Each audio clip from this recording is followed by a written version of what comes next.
Welcome to KBS World Radio. You're now tuned in to Korea24's Korea Book Club, where we explore the world of Korean literature. This is our weekend replay edition, playing back our book segment from Wednesday's show. We hope you enjoy it. I'm your host, Kwon Jang-woo.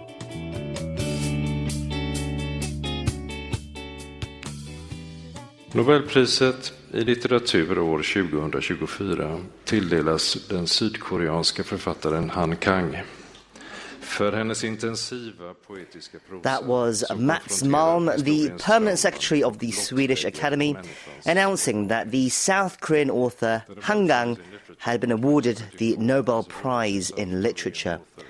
Her win has been widely celebrated here in Korea and among the wider literary world as well.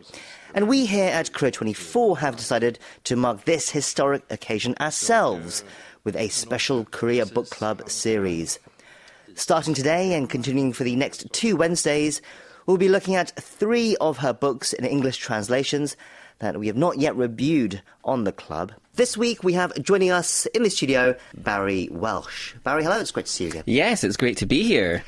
Well, Barry, it has been quite the week for Korean literature, with Han Kang winning the Nobel Prize in Literature, quite an extraordinary milestone. And to mark that occasion, I understand that you have brought for us a work by the Nobel Prize-winning author. Yes, right, that's absolutely correct. So we are reviewing another Han Kang novel today. It's called Greek Lessons, and it was originally published in Korean in 2011 with the Korean title of Hirabo Shigan. And the English translation was released just last year in 2023.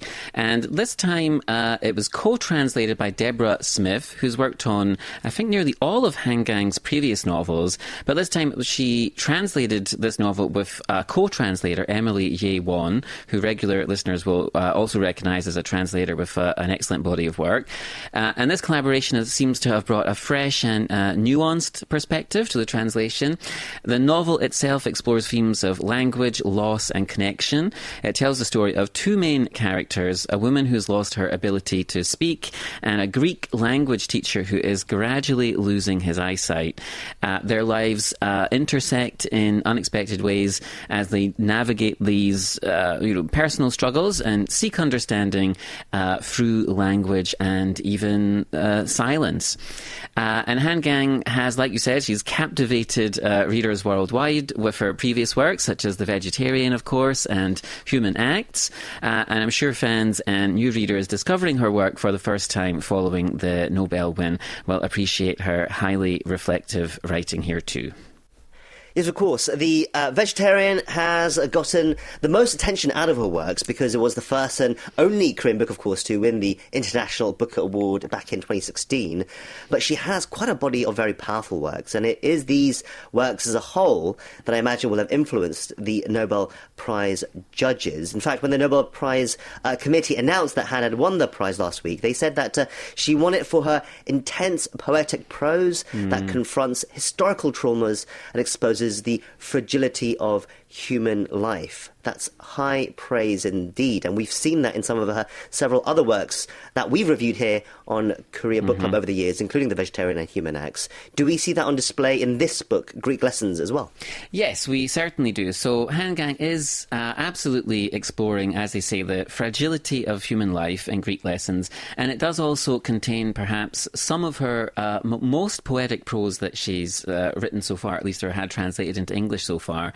And like the White Book, certain sections of this book are at times closer to poetry than perhaps what we would even think of as a regular novel. And the prose is at times quite elliptical, and it's often as if she's inviting you to contemplate the spaces between the things that she's saying, instead of, as well as not just the words that she's using.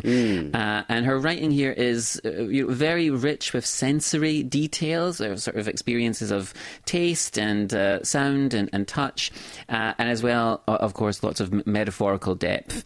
And what she's doing in the story is she's weaving together the characters' inner worlds with the external realities, these sort of strange experiences that they're going through, in a way that blurs the boundaries between them. So for example, the descriptions of the Greek language, one of them is a teacher and one of the characters is a student, but this is not just about learning the Greek words and grammar and so on, but it's imbued with the sort of sensory experience of learning another language. So the sounds, the textures, the emotions, and the language that this evokes in these two characters. So the teacher often reflects on the visual beauty of written words as his eyesight slowly deteriorates. And of course, this is very poignant. He goes through this experience of appreciating beautiful things as he slowly loses the ability to see them. And then similarly, the woman's silence is portrayed through, like I tried to explain, this sort of vivid imagery of emptiness and voids, the sort of spaces between things. And I think Han captures the weight of things that remain unspoken in the way that she writes about these things. And I think this partly invites the writer to inhabit the characters' perspectives fully, and Han's trying to sort of nudge us into experiencing their losses and hopes in a more intimate way. Right, so we've touched upon some of the plot points already there, but can you give us more of an outline of the actual story that Hannah is telling in Greek Lessons?